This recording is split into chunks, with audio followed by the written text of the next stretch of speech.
Quem vai nos ajudar a aprofundar essa discussão sobre os gastos do governo e as perspectivas também para esse ano é o economista Marcos Pestana, que é diretor executivo da Instituição Fiscal Independente. Marcos, muito obrigado por estar aqui com a gente. Boa noite, tudo bem?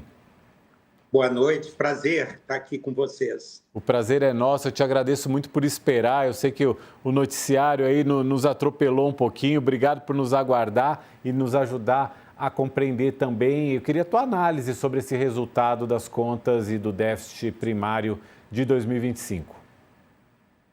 Mas não há dúvida que o Banco Master é um thriller muito mais emocionante que falar sobre o tema árido das finanças públicas. Eu estava acompanhando a discussão aqui, aguardando. Vamos falar de uma forma muito clara. É o 12º ano onde o governo gasta mais do que arrecada. Qualquer dona de casa, qualquer trabalhador, qualquer dos nossos assinantes da UOL sabe, se ano após ano gasta mais do que tem, isso gera um processo crescente de endividamento. Você vai tendo uma dívida como bola de neve e o fruto disso é que os juros são pressionados e são cada vez maiores. Isso é que acontece com o Brasil. Você tem, como foi dito, uma meta da vida real, do mundo real, a vida como ela é, o déficit efetivo, que foram 61 bilhões,7. Isso foi pago, foi gasto e vai alimentar a dívida pública, vai aumentar a dívida pública. E tem o déficit, que é legal. Você tem descontos. Quais são os descontos permitidos pela lei nesse ano, nesse número? Primeiro, despesas com sentenças judiciais, os famosos precatórios. Segundo lugar, despesas excepcionais extraordinárias com educação e saúde. Terceiro, despesas com a Defesa Nacional, com as Forças Armadas. Quarto, o ressarcimento de prejuízos dos aposentados e dos pensionistas na fraude do INSS. Esses gastos foram efetivados, o gasto foi feito, mas eles são excepcionalizados da meta. Além disso, o governo, vamos deixar claro, as palavras têm valor. Tolerância é tolerância, meta é meta. O sistema de meta fiscal foi inspirado no sistema de metas inflacionárias. O Banco Central não persegue a banda de tolerância, o Banco Central persegue o centro da meta, que no caso é 3% de inflação. No caso das contas do governo, e houve toda uma polêmica recente envolvendo o Tribunal de Contas da União, onde o governo se empenhou em poder focar na trave inferior da tolerância. Então, usufruindo dessas coisas, da margem de tolerância de 0,25% do PIB, com essas excepcionalizações, um déficit real de 0,48% do PIB vira 0,1%. Nós não podemos cair como um psiquiatra poderia falar que é uma estratégia de auto-engano, porque não adianta a gente ficar dourando a pílula. Déficit é déficit. O que importa é o número que vai alimentar a dívida pública. E é interessante perceber que é uma coisa parece Tom e Jerry, gato e rato, porque a receita cresceu 3,2% acima da inflação, que é um grande resultado em termos de esforço arrecadatório. No entanto, o gato da arrecadação sai correndo atrás do rato, cresceu mais ainda, 3,4%.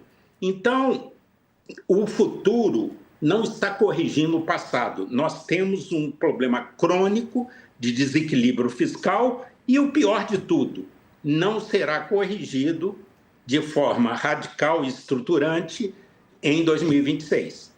Eu vou chegar a 2027, Marcos, que é um pesadelo que muita gente tem.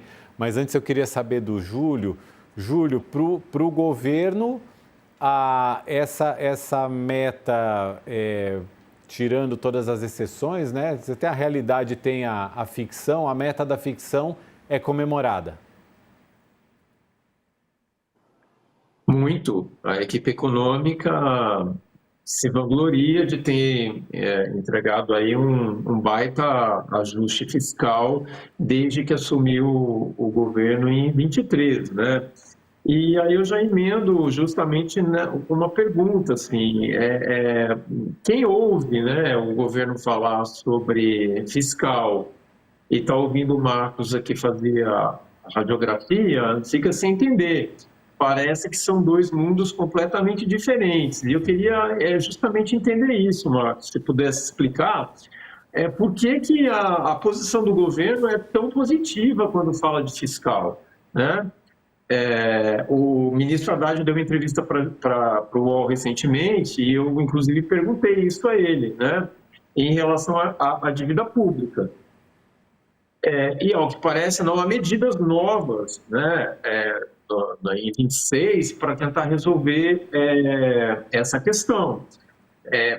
Parece, né, que esse problema está muito mais jogado à sorte ou da redução dos juros aí a partir de março, né? E eu queria entender justamente essa dicotomia, se você pudesse ajudar. Olha, quem está em função de governo tem que passar um certo otimismo, não vai chorar as mágoas em público e reconhecer que o esforço é muito aquém do necessário, porque, na verdade, é inconteste. A dívida, no mundo inteiro, o principal indicador fiscal de qualquer país é a relação entre dívida pública e PIB. O Brasil, nesses 3 anos de governo desse mandato, a dívida cresceu 7,3 pontos percentuais. Nós fechamos ano passado com 79% do PIB. E ano que vem tende a fechar em 83%, 84%. Então, como pode estar uma maravilha um país que precisava, para estancar o crescimento da dívida, nós precisávamos de um placar positivo, de um superávit de 2% do PIB. No entanto, nós tivemos esse ano um déficit de 0,48, negativo, no vermelho. Nós precisaríamos de 2%. E não só isso, nós precisamos mudar o perfil do gasto, não só estancar o crescimento da dívida, como o governo investir muito mais. O Brasil está investindo só 17% do PIB, entre investimentos privados e públicos. O governo federal, que liderou a industrialização e desenvolvimento do Brasil, no governo do Getúlio, do JK, Geisel, estancou o crescimento em 1980 e agora a contribuição que o governo federal dá é apenas 0,76% do PIB. O PAC, nesse ano, de 2,5 trilhões que nós temos de receita primária líquida, é apenas 45. Isso é rodovia, ferrovia, aeroporto, porto, investimento em ciência e tecnologia, moradia, saneamento, projetos de irrigação, soluções hídricas, transição energética, uma série de investimentos que poderiam alavancar. E a dívida está crescendo, a gente não produz o superávit necessário, estamos longe disso, precisava ser 2 positivo, um resultado positivo, ganhar de 2-0, estamos perdendo de 0,5 a 0 e estamos investindo muito pouco. E 2026, apesar de ser ano da Copa do Mundo, o governo vai julgar pelo um belo empate. Não vai ser a goleada que o Brasil precisa para dar uma virada e interromper esse círculo vicioso. Então, o cenário de agravamento da dívida, de manutenção, vai ter que suar a camisa para cumprir a meta, mesmo a ficcional, mesmo a cheia de descontos e com tolerância da meta, nós vamos ter que suar, porque a tolerância esse ano é déficit zero. porque a meta, o sendo a meta é 0,25 positivo. Seria o primeiro resultado positivo desde 2014. No entanto, vai ter que suar a camisa, porque está cheio de interrogação. Mas ano eleitoral, dificilmente haverá medidas radicais, medidas heróicas, tanto de aumento de impostos quanto de corte estrutural de despesas. Então, o ajuste está fatalmente adiado para 2027, para o novo governo, seja o presidente da República que for. Dificilmente alguma coisa heróica, a equipe econômica vai trabalhar ali na boca do caixa, com sintonia fina, prevendo ali riscos, ameaças, tomando ajustes de sintonia fina, mas não vai haver nenhuma medida radical de aumento de impostos ou de corte de despesas do ponto de vista estrutural. Então, vai ser muito mais a gestão do cotidiano, isso que eu chamo de um belo empate. Se empatar, tá bom. Não ganha a Copa do Mundo, mas sobrevive o ano para vazar 27. Agora, em 27, a hora da verdade vai chegar. E eu vou te pedir também, mas antes acho que a Denise tem uma pergunta, né, Denise? Sim, eu queria saber quando chegar essa hora da verdade, porque o governo atual ele se vangloria de ter conseguido aumentar a arrecadação, né? Com o IOF, etc., fim da desoneração da folha. Algumas outras vitórias do tipo limitou o reajuste do salário mínimo, a política a 2,5% real, etc., mas falhou muito no corte de despesas. Então, eu queria saber o seguinte, quando chegar a hora da verdade para esse governo, para o próximo, o que é que vai ser, então, onde o senhor vê que não foram feitos cortes? Bom, tem o Congresso, que é bastante culpado também, que resiste bastante a corte de despesas, mas eu queria saber, na sua opinião, então, onde é que é preciso, onde é possível cortar para enxugar aí esse orçamento?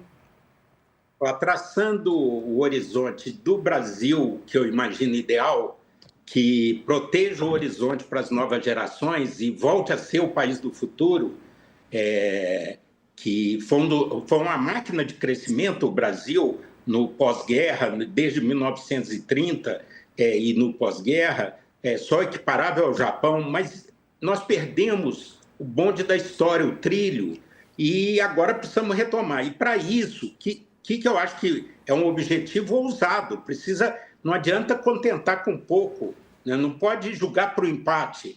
Tem que pensar numa virada de mesa, numa grande goleada. E aí, você imagina, nós tivemos 0,5 quase de déficit esse ano.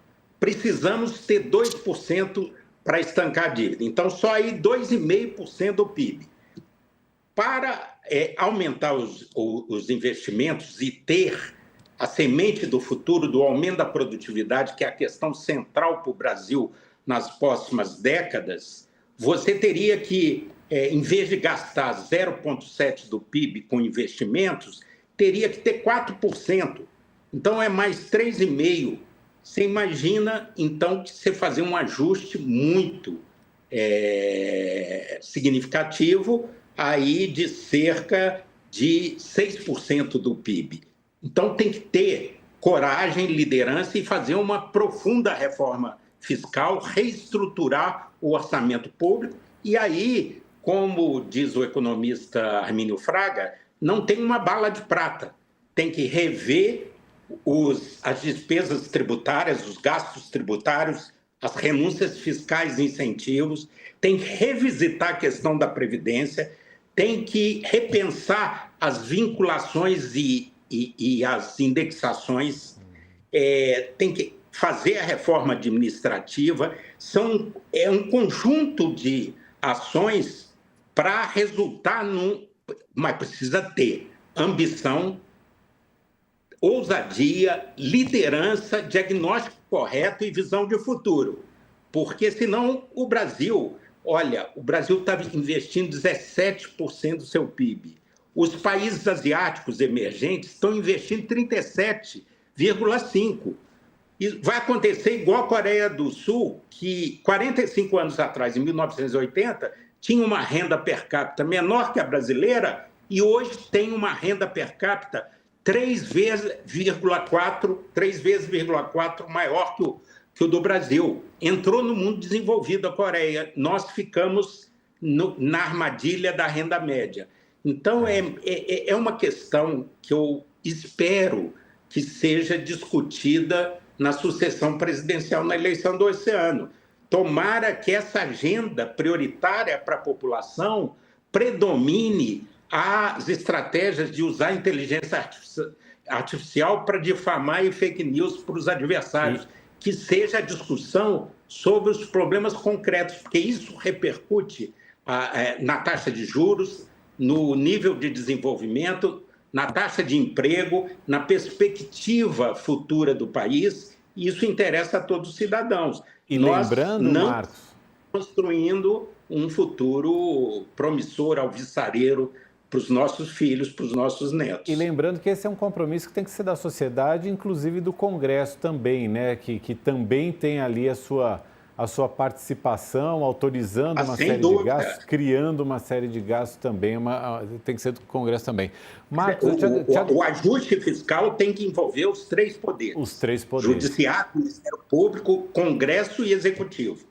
Marcos, te agradeço muito pela participação aqui no Poder e Mercado. Infelizmente, o nosso tempo está acabando, mas volte sempre para nos ajudar aqui com a sua análise. Uma boa noite para você. Boa noite, sempre à disposição aqui na Instituição Fiscal Independente. Muito obrigado.